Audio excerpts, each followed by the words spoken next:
Selamat datang di channel Alur Donghua.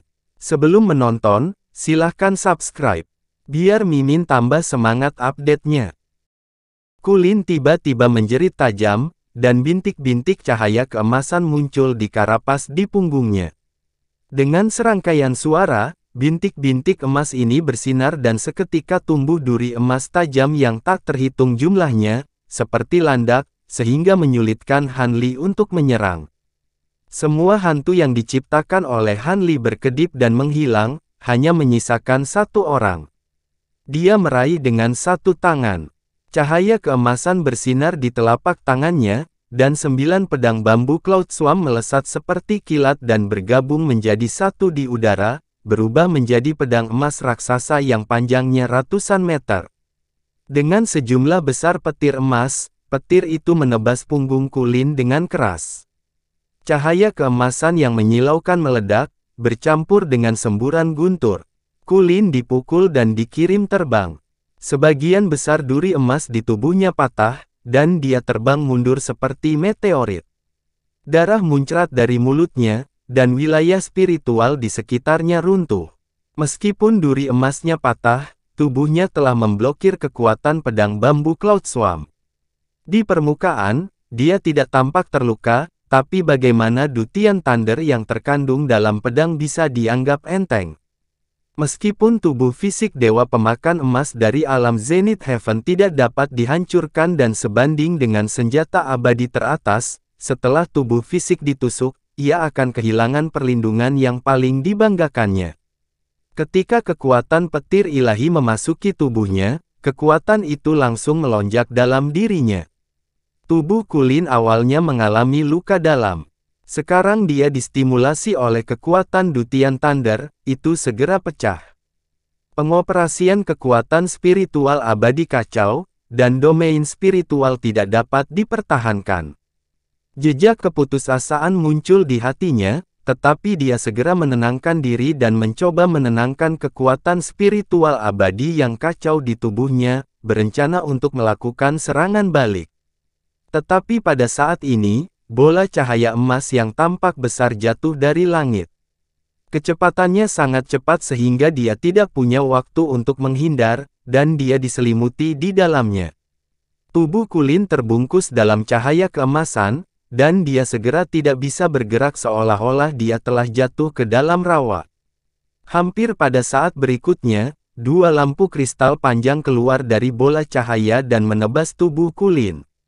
Tubuh Kulin sangat rapuh di depan lampu kristal, dengan mudah dipotong menjadi 3 bagian, dan darah emas terciprat. Bola cahaya emas tiba-tiba melonjak, dan serangga emas yang tak terhitung jumlahnya berguling-guling di dalamnya. Mereka adalah inkarnasi dari kumbang pemakan emas yang tak terhitung jumlahnya. Terlebih lagi, semua kumbang pemakan emas itu nyata dan bukan ilusi. Di sisi lain, Jin Tong telah menghilang pada suatu saat. Melihat ini, hati Han Li tergerak, dan ekspresi senyum melintas di matanya. Kumbang pemakan emas mengepung 3 keping Kulin.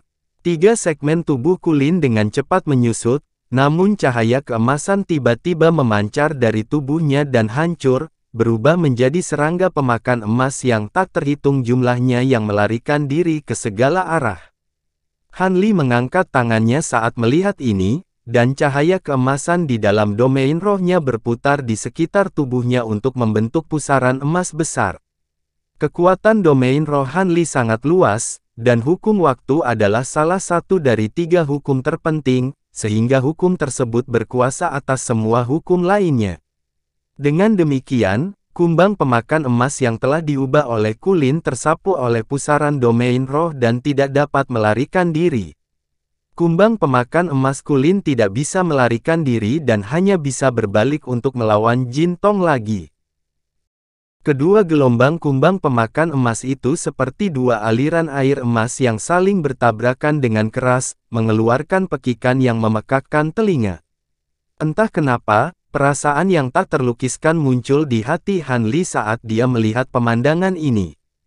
Dia merasa seolah-olah dia telah kembali ke masa lalu yang sangat sangat lama, ketika dia pertama kali mendapatkan kumbang pemakan emas dan menemukan bahwa mereka sedang melahap satu sama lain. Kulin pertama kali dilukai oleh Han Li, dan kemudian dia disergap oleh Jin Tong, yang selanjutnya melukainya. Meskipun dia lebih kuat dari Jin Tong, dia sekarang berada dalam posisi yang kurang menguntungkan. Namun kultivasi Kulin lebih tinggi, dan meskipun Jin Tong lebih unggul, dia tidak mampu mengalahkan Kulin. Pikiran Han Li ditarik kembali ke dunia nyata, dan dia menghela nafas. Dia membentuk gerakan mantra dengan tangannya, dan domain roh berkembang dengan cahaya keemasan dan kekuatan hukum waktu berdesir. Kecepatan kumbang pemakan emas Kulin tiba-tiba melambat 10 kali lipat.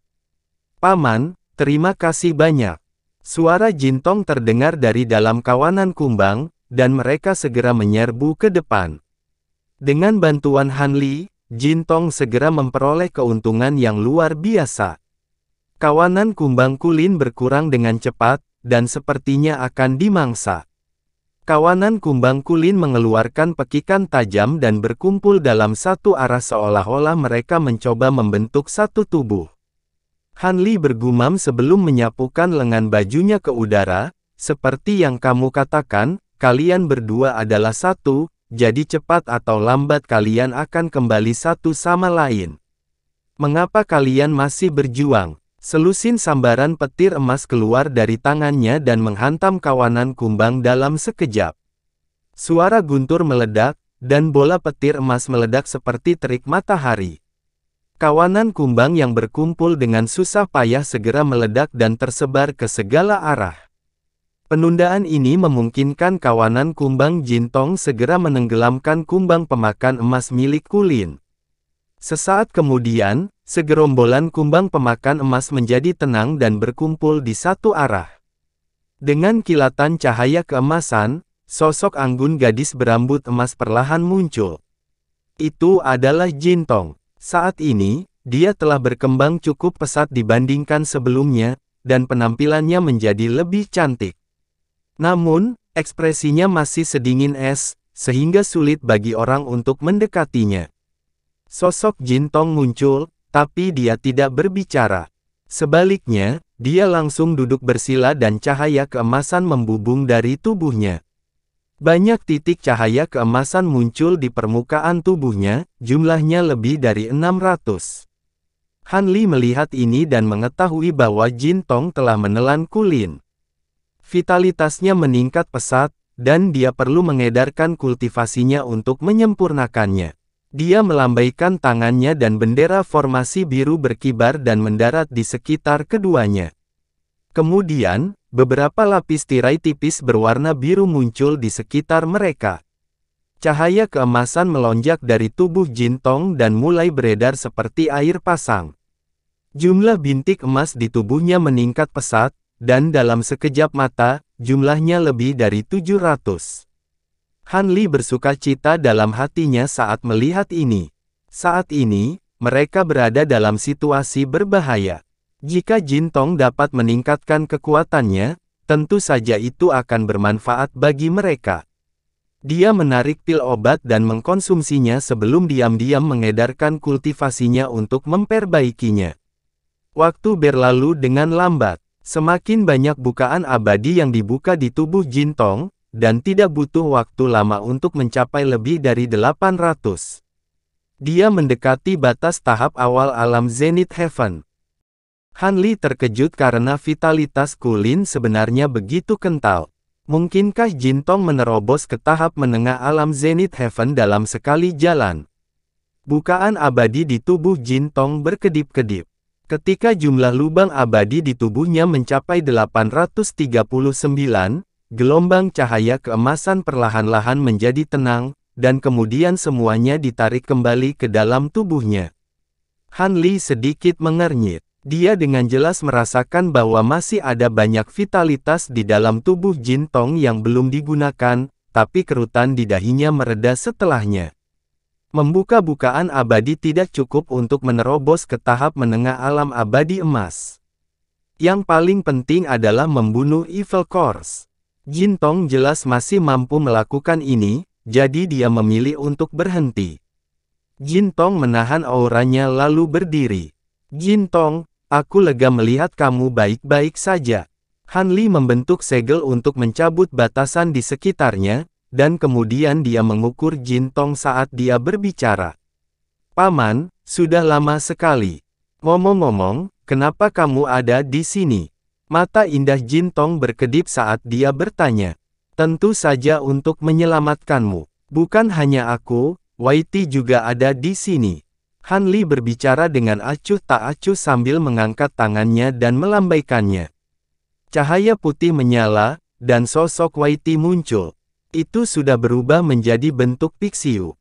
Bos, aku sangat merindukanmu. Begitu Waiti muncul, ia langsung menerkam ke arah Jin Tong dengan ingus dan air mata mengalir di wajahnya. Berhenti. Jin Tong menjulurkan kakinya yang panjang dan menghentikan kepala Waiti agar tidak mendekatinya agar tidak menodai tubuhnya. Jin Tong melirik ke arah Waiti dan Han Li, dan sedikit rasa terima kasih terpancar di matanya yang indah saat dia berbicara dengan suara rendah. Paman, aku ceroboh bertahun-tahun yang lalu dan ditangkap oleh orang-orang di Kuil 9 Asal. Aku minta maaf karena menyebabkan masalah bagimu. Han Li melambaikan tangannya dan berkata, kita adalah sahabat. Kita sudah bersama selama bertahun-tahun, jadi mengapa repot-repot mengatakan semua ini? Kamu benar, aku terlalu menyukai penampilan. Jin Tong tersenyum tipis, seperti 100 bunga bermekaran. Mata Han Li berbinar saat melihat pemandangan ini. Dia diam-diam memuji sikap Jin Tong saat ini. Dari segi penampilan, hampir tidak ada kultivator wanita yang dia kenal bisa menandinginya. Dia bahkan samar-samar merasa bisa bersaing dengan Violet Spirit. Bos, senang sekali kamu baik-baik saja. Waiti akhirnya pulih dari kegembiraannya saat ini. Dia menggunakan kepalanya yang besar untuk terus bergesekan dengan Jin Tong sambil bergumam. Jin Tong, menurut informasi yang kuterima, kamu sebelumnya ditangkap oleh Kuil 9 Asal dan dikurung di Lembah Hantu. Kenapa kamu ada di sini? Han Li bertanya. Gui Lingzi mengurungku di dalam sangkar batu giok dan ingin menyerahkanku ke pengadilan surgawi selama perjamuan Bodhi. Namun, dia tiba-tiba pergi beberapa hari yang lalu, dan saya mengambil kesempatan untuk membuka kandang dengan mengorbankan vitalitas saya untuk melarikan diri. Namun, saya kurang familiar dengan tempat ini, jadi saya tidak sengaja datang ke sini, kata Jin Tong dengan marah. Jadi begitu, meskipun untuk sementara kami aman, tidak mudah bagi kami untuk meninggalkan Kuil 9 Asal dengan aman.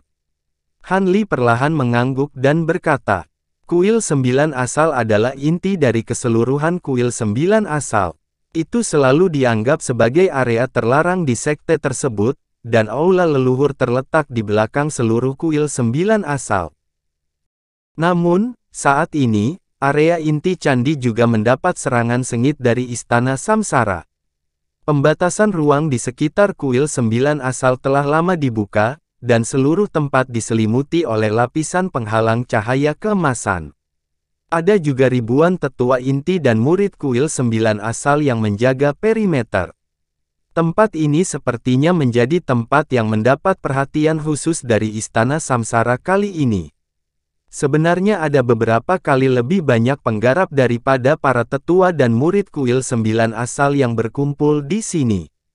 Mereka semua mengenakan berbagai jenis topeng saat mereka menyerang Kuil 9 Asal dengan ganas. Pada awalnya, para tetua dan murid Kuil 9 Asal mengandalkan penghalang untuk melawan para penggarap Istana Samsara sampai mati. Namun, mereka segera menderita banyak korban dan tidak dapat bertahan lagi. Mereka semua mundur ke penghalang, melawan dengan keras kepala sambil menunggu bala bantuan dari para tetua dan murid sekte lainnya. Namun, serangan besar-besaran Istana Samsara terhadap Kuil 9 Asal jelas telah direncanakan sejak lama, dan mereka sudah siap sepenuhnya. Sebelum menyerang Kuil 9 Asal, mereka telah menangkap sejumlah besar penggarap Kuil 9 Asal di tempat lain. Pada saat yang sama, mereka juga meninggalkan penyergapan di jalur yang harus dilalui oleh bala bantuan. Dapat dikatakan bahwa kuil 9 asal saat ini terisolasi dan untuk sementara menjadi jalan buntu. Waktu sangat penting, cepat dan tembus pertahanan ini. Keberhasilan atau kegagalan bergantung pada ini. Tiba-tiba, teriakan nyaring terdengar dari langit. Saat suara itu jatuh, terjadi fluktuasi di langit, dan sosok yang mulia Tianxing muncul entah dari mana. Ekspresi malasnya yang biasa hilang, dan dia terlihat sangat serius. Dia memegang tombak perak dengan ratusan kristal merah-merah tertanam di permukaannya. Dia mengarahkannya ke langit, dan kristal itu bersinar merah pada saat yang bersamaan. Lautan awan segera bergolak hebat, dan warna merah menyala. Kemudian, seolah-olah badai petir musim panas akan segera tiba, terdengar suara gemuruh yang teredam dari kedalaman lautan awan. Meteorit yang menyala-nyala seukuran batu giling jatuh dari langit. Mereka menembus lautan awan seperti hujan meteor, dan dengan gila-gilaan menabrak lapisan tirai cahaya keemasan. Mereka meledak menjadi percikan merah yang tak terhitung jumlahnya, menyebabkan kekosongan itu meledak terus-menerus. Namun, meski tirai cahaya keemasan tampak dalam bahaya, riak emas terus muncul di permukaannya, menangkal dampak hujan meteor. Pada akhirnya tidak runtuh. Pengkhianat tak tahu malu, seorang tetua dari kuil 9 Yuan mengomel. Para tetua dan murid lainnya juga dipenuhi dengan kemarahan yang benar. Mereka semua memandang Yang Mulia Tianxing. Namun, Yang Mulia Tianxing bahkan tidak melihat mereka. Dia sekali lagi mengayunkan tombaknya dan menyerang tirai tipis. Berbeda dari seruan pertempuran yang tak henti-hentinya di luar, Istana 9 Yuan sangat damai. Hanya paviliun, gunung buatan, dan pohon batu yang berguncang seiring ledakan dari waktu ke waktu. Pada saat ini, di taman yang ditata dengan indah di Istana 9 Yuan, formasi perak dengan keliling 30 kaki tiba-tiba muncul di tanah. Cahaya perak menyala di dalamnya, dan 5 sosok muncul darinya. 3 di antaranya ditutupi topeng hitam Istana Samsara. Yang satu adalah seekor naga, yang satu lagi adalah kera, dan yang terakhir adalah seekor kelinci. Haha, persis seperti yang kamu harapkan. Bagian terdalam dari gua harimau adalah yang paling tenang. Yang memakai topeng kera adalah pria jangkung seperti menara besi. Istana 9 Yuan adalah lokasi terpenting dari kuil 9 Yuan. Biasanya, tidak banyak orang yang bisa masuk dan keluar. Namun, mereka yang bisa muncul di tempat ini semuanya adalah individu yang luar biasa. Kita harus sedikit lebih berhati-hatilah mulai sekarang dan cobalah yang terbaik untuk menyelinap masuk. Jangan berkelahi dengan orang lain. Wanita anggun bertopeng naga mengangguk dan berkata setelah mendengar ini. Setelah mengatakan itu, dia melihat ke arah temannya, yang mengenakan topeng kelinci hitam, dengan sedikit khawatir. Orang itu tidak terlalu tinggi, dan fisiknya agak kurus. Rambutnya yang berantakan berserakan di balik topeng, dan mustahil untuk melihat ekspresinya dengan jelas. Namun, samar-samar terdengar bahwa dia terus-menerus menggumamkan sesuatu. Wu yang menoleh ke orang di belakangnya dan berkata, indera ilahi pada dasarnya tidak berguna di Istana 9 Esensi ini. Kalau begitu, Daois Lu, saya harus mengandalkan Anda untuk memimpin. Orang ini memiliki tubuh sedang dan penampilan biasa. Dia tidak lain adalah Lu Chuanfeng, yang telah membunuh utusan ilahi Feng Tian sebelumnya. Aku baru mengunjungi Istana 9 Yuan ini beberapa kali, jadi aku hanya bisa menemukan lokasi kasarnya saja. Selebihnya, aku harus bergantung pada Gong Daois. Lu Chuanfeng tampak sedikit tidak berdaya dan menghela nafas. Semuanya, jangan khawatir. Selama benda itu muncul dalam jangkauan penginderaanku, aku pasti bisa menemukan lokasi tepatnya. Suara lembut seorang wanita terdengar di sampingnya. Jiao San sedikit mengernyit di balik topeng dan menatap wanita itu. Dia mengenakan gaun hitam panjang yang dengan sempurna membalut sosok anggunnya. Dia mengenakan topi bambu kerudung hitam yang menutupi seluruh wajahnya, memperlihatkan sebagian lehernya yang seindah sepotong batu giok putih. Jiao San tidak yakin tentang identitas wanita itu, tapi dia ingat dengan jelas bahwa dia telah melihat siluetnya di bawah jembatan batu lengkung ketika dia bertemu dengan guru kuil samsara di ruang aneh itu. Baiklah, jangan buang waktu lagi. Ayo bergerak cepat, kata Wu Yang. Lu Chuanfeng mengangguk dan memimpin jalan bagi yang lain. Yang lainnya segera menyusul. Tidak lama setelah mereka pergi, seberkas cahaya menyala di balik sekumpulan bunga dan tanaman roh tidak jauh dari sana. Segera setelah itu, dua sosok lagi muncul. Salah satunya adalah seorang pemuda jangkung dan langsing dengan rambut menyerupai awan gelap. Rambut panjangnya berdiri tinggi, dan ada seikat rambut putih menjuntai di dahinya. Dia tampaknya memiliki pengaruh yang luar biasa. Dia adalah penguasa Gunung Baizhao, Huo Yuan. Berjalan bersamanya adalah seorang wanita cantik dengan gaun merah panjang. Kulitnya halus dan mulus, serta ada pesona romantis di antara mata dan alisnya yang membuat imajinasi seseorang menjadi liar. Wanita ini tak lain adalah Chimeng. Apa yang coba dilakukan oleh sisa-sisa kuil samsara? Apakah mereka gila? Apakah mereka benar-benar akan menyerang kuil 9 Yuan? Chimeng melihat ke arah yang ditinggalkan Jiao San dan yang lainnya dan berkata, jika kuil 9 Yuan sangat lemah, mengapa mampu menekan Gunung Baizhao kita selama ribuan tahun? Saya khawatir mereka ada di sini karena alasan yang sama seperti kita. Huo Yuan mencibir saat mendengarnya. Mereka juga di sini untuk hal itu. Ekspresi Chimeng sedikit berubah saat dia bertanya dengan heran. Saya tidak bisa memikirkan alasan lain bagi mereka untuk mengambil risiko besar datang ke sini selain untuk hal itu. Langkah yang bagus. Huo Yuan mengangguk sedikit dan berkata dengan suara rendah. Tuan Gunung Huo, bukankah benda itu dibuat oleh Gunung Baizhao Anda? Apakah Anda benar-benar tidak tahu kegunaannya? Chimeng ragu-ragu sejenak sebelum dia tidak bisa menahan diri untuk tidak bertanya. Benda itu dibuat oleh penguasa gunung pertama Gunung Baizhao. Konon leluhur kuil 9 Yuan, yang hampir tidak pernah menunjukkan wajahnya, membayar mahal untuk membuatnya. Namun, pembuatannya membutuhkan waktu puluhan ribu tahun hanyalah sebuah wadah. Tidak ada cara untuk mengetahui tujuan sebenarnya. Huo Yuan menghela nafas dan berkata, dapat dilihat bahwa leluhur secara pribadi mengambil tindakan dan guru gunung sebelumnya secara pribadi melakukannya. Jelas sekali bahwa hal ini sungguh luar biasa. Tapi karena itu adalah benda mati yang dibuat ratusan ribu tahun yang lalu, mengapa guru Gunung Huo tiba-tiba meminta pengadilan surgawi untuk menyelidiki benda ini? Chimeng semakin bingung saat mendengar ini. Alasan mengapa upacara pemanggilan begitu rumit dan bahkan ada persaingan untuk mendapatkan token adalah agar mereka memiliki alasan untuk tinggal di kuil 9 Yuan lebih lama. Dengan cara ini, mereka dapat mencoba mencari tahu sesuatu. Ketika guru gunung sebelumnya membuat benda ini, dia memiliki keraguan di dalam hatinya.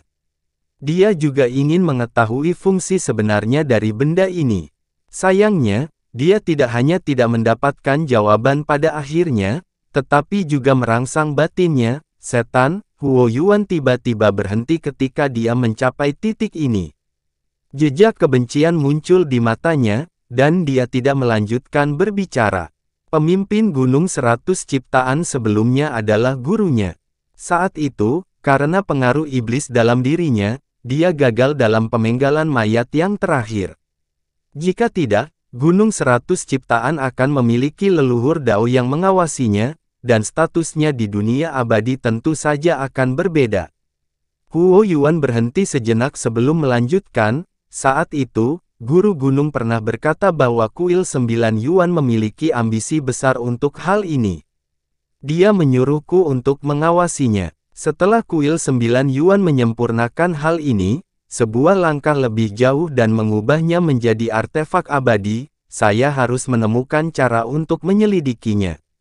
Memperbaikinya selangkah lebih maju. Maksudnya itu apa? Chimeng bingung. Huo Yuan menjelaskan, penyempurnaan benda di Gunung 100 Ciptaan hanya dapat dianggap setengah selesai. Hal ini dapat dianggap sebagai wadah yang berisi kemungkinan yang tak terbatas. Kuil Jiu Yuan diam-diam telah menyempurnakannya sejak saat itu. Menurut perhitungan kami, penyelesaian artefak itu mungkin beberapa hari yang lalu, kata Huo Yuan. Chimeng terkejut. Bukankah itu berarti kuil 9 Yuan telah menyempurnakan benda ini selama ratusan ribu tahun? Chimeng bertanya dengan heran. Ketika hal ini akan selesai, sebenarnya menyebabkan beberapa fenomena abnormal.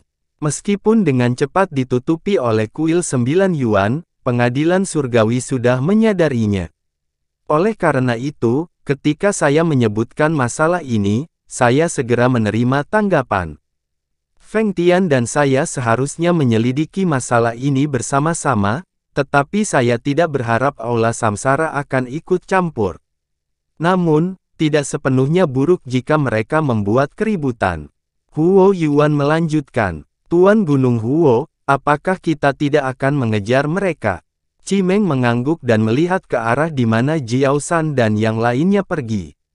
Tidak perlu terburu-buru. Meskipun kita tidak bisa menggunakan indera ketuhanan kita di sini, aura wanita berpakaian hitam bertopi bambu sangatlah aneh. Jika kita terlalu dekat, saya khawatir kita akan ketahuan. Huo Yuan menggelengkan kepalanya. Setelah menunggu 10 napas lagi, Huo Yuan berkata, ayo pergi.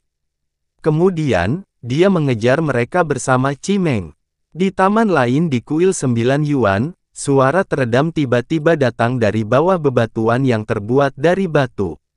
Sepotong batu terangkat bersama tanah. Beberapa sosok melompat keluar dari tanah dan mendarat di belakang bebatuan. Pemimpin kelompok itu adalah seorang pria jangkung dan berbadan tegap dengan penampilan biasa. Namun, matanya tampak dalam dan tak terduga. Dia tidak lain adalah Han Li. Di sampingnya, ada seorang pemuda berpakaian putih dan dua wanita. Mereka adalah Xiao Bai, Lan Yan, dan Jin Tong. The Weeping Soul Beast telah menggunakan banyak energi untuk menghadapi Evil Course. Ia sudah kembali ke ruang cabang bunga untuk memulihkan diri. Ah, di mana ini? Lihatlah aura di sekitarnya, kenapa aku merasa kita masih berada di dalam wilayah kuil 9 Yuan.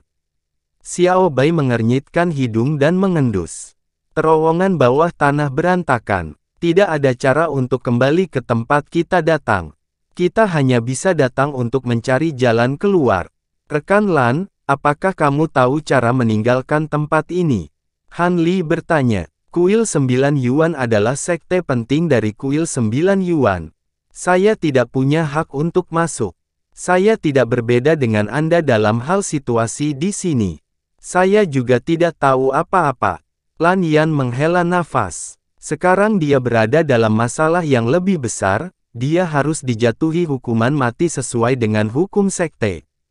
Han Li mengerutkan kening saat mendengar ini. Dia melihat sekeliling dan mencoba mencari arah untuk meninggalkan tempat ini. Kenapa kalian semua memasang ekspresi pahit seperti itu? Dengan saya di sini, apakah Anda masih perlu khawatir mencari jalan keluar? Jin Tong tiba-tiba berbicara dengan percaya diri.